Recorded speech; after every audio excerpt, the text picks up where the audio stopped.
Well, Walid Madibo is the founder and president of the Sudan Policy Forum. He joins us live here in Doha. Good to have you with us. Good to have you too. We're now talking about a situation in which the military council is giving in to some demands, at least, prisoners, the internet. Is this a good sign?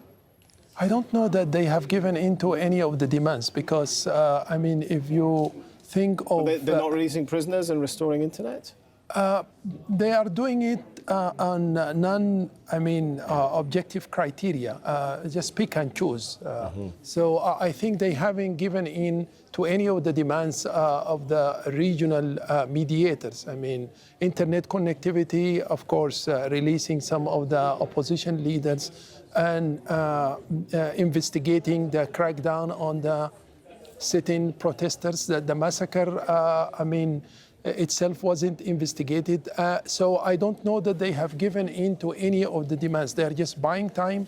They're not serious about So you don't see this as a good sign that things are going to move forward when it comes to finding a power-sharing agreement? Or I think the Transitional Military Council doesn't have any credibility. It's just trying to buy time, and they were hoping that the Forces of Freedom and Change can show some rigidity. That's to say, if the Forces of Freedom and Change said, let's say, that we're not going to meet with the TMC, they would have capitalized on such... And blame the EFC and say, this is why we're dealing with a very intransigent party. But that's exactly what the situation. So I think the Forces of Freedom and Change were...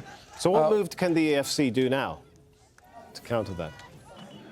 That's a very tricky question. They just need to escalate, the demonstrations, call for a civic strike.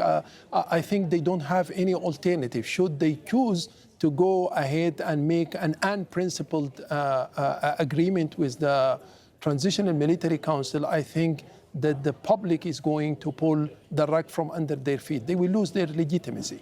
What about international support? We haven't talked a lot about this, but in situations where you have peaceful protests of people calling for democracy and freedom and human rights, you usually have the usual suspects of countries lining up to support them and put pressure on the military regime.